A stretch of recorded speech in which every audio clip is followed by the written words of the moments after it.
اعوذ باللہ من الشیطان الرجیم، بسم اللہ الرحمن الرحیم، رب اشرح لی صدری ویسر لی امری واحلل عقدۃ من لسانی یفقہوا قولی واجعل لی وزیرا من اہلی رب یسر ولا تعسر وتمم بالخیر وبک نستعین آمین۔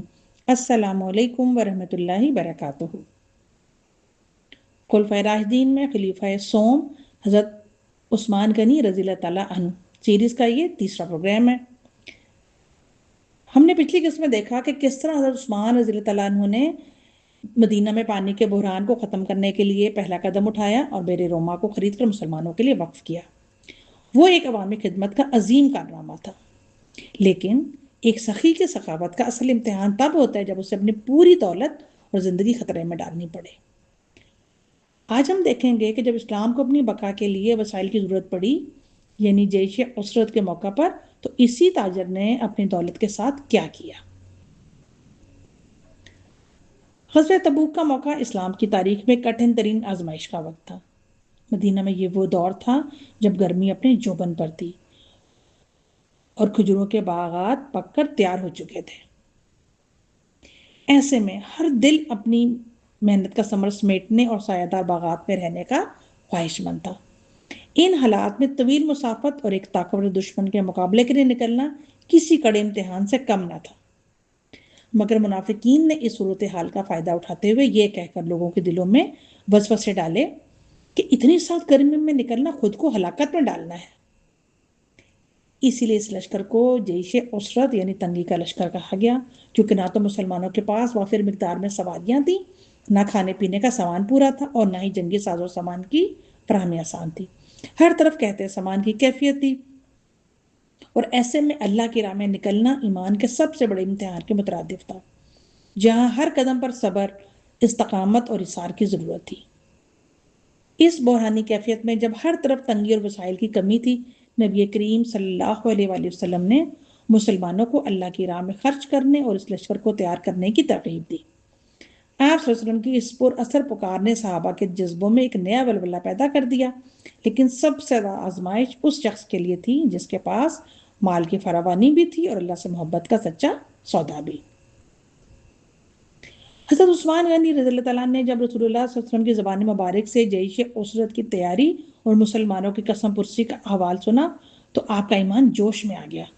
آپ نے محض چند سکوں کا صدقہ نہیں دیا، بلکہ اپنے اس تجارتی قافلے کو جو حال ہی میں شام سے واپس لوٹا تھا، اللہ کی راہ میں وقف کر دیا۔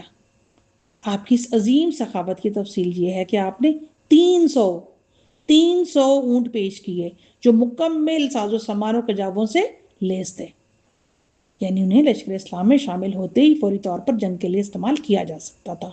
اور صرف یہی نہیں بلکہ آپ نے نقد 1000 دینار بھی بارگاہ نبوی میں پیش کیے، جو اس دور کی معیشت میں ایک نہایت خطیر اور بھاری رقم تھی۔ اس کے ساتھ ساتھ آپ نے لشکر کے لیے خاص طور پر جنگی ساز و سامان اور ہتھیاروں کا بھی وافر انتظام کیا، تاکہ ان مجاہدین کو کسی قسم کی کمی محسوس نہ ہو جن کے پاس وسائل کی شدید قلت تھی۔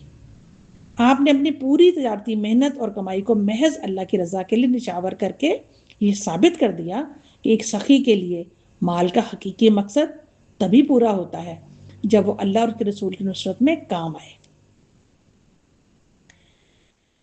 جب حضرت عثمان غنی رضی اللہ تعالیٰ عنہ نے یہ بے پناہ قربانی پیش کی تو نبی کریم صلی اللہ علیہ وسلم کا چہرہ مبارک اللہ کی رضا اور اپنے صحابی کے اثار کو دیکھ کر خوشی سے دمک اٹھا۔ یہ صرف مال و دولت کی فراوانی نہیں تھی، بلکہ یہ ایک ایسے دل کی گواہی تھی جو اللہ کی محبت میں ہر دنیاوی نفع سے بے نیاز ہو چکا تھا۔ اس منظر پر آپ صلی اللہ علیہ وسلم جو الفاظ ادا کیے وہ تاریخ کا حصہ بن گئے، حضرت عثمان کے ایمان کی ابدی سند ٹھہرے۔ آپ صلی اللہ علیہ وسلم نے فرمایا، آج کے بعد عثمان جو بھی عمل کریں انہیں کوئی نقصان نہیں پہنچے گا۔ یہ جملہ صرف ایک دعا نہیں تھی، بلکہ یہ ایک ایسا بلند ترین مرتبہ تھا جس نے ثابت کیا کہ اسلام کے لیے کی گئی یہ مالی قربانی اللہ کے ہاں اس قدر مقبول ہوئی کہ اب آپ کے لیے آخرت کی کامیابی کی ضمانت فراہم کر دی گئی۔ یہ واقعہ آج ہمیں یہ سبق دیتا ہے کہ جب انسان اللہ کے لیے اپنی پسندیدہ ترین چیز قربان کرتا ہے تو اللہ اسے دنیا اور آخرت میں ایسا مقام عطا کرتا ہے جہاں پھر کوئی نقصان باقی نہیں رہتا۔ اگر دیکھا جائے تو قربانی محض ایک چھوٹا سا لفظ ہے، لیکن اللہ کے ہاں اس کا اجر لازوال اور ابدی ہے۔ حضرت عثمان کی زندگی کا یہ باب ہمیں جھنجھوڑتا ہے اور ہم سے ایک سوال کرتا ہے، کیا ہم آج اپنی استطاعت کے مطابق دین کے لیے کچھ کر رہے ہیں؟ یاد رکھیے، اللہ کی راہ میں دینا صرف مال تک محدود نہیں، بلکہ ہمیں خود سے پوچھنا ہوگا کہ ہم اس کے دین کی خاطر کیا خرچ کر رہے ہیں، چاہے وہ ہمارا قیمتی وقت ہو، ہمارا علم ہو یا ہمارا مال۔ اللہ کے ہاں نیت اور خلوص کی قیمت ہے۔ اللہ تعالی ہمیں بھی اپنے رضا کے لیے عثمان غنی جیسی تڑپ اور سخاوت نصیب فرمائے، آمین۔ سبحانک اللہم و بحمدک، اشہد ان لا الہ الا انت، استغفرک و اتوب الیک۔ السلام علیکم ورحمۃ اللہ وبرکاتہ۔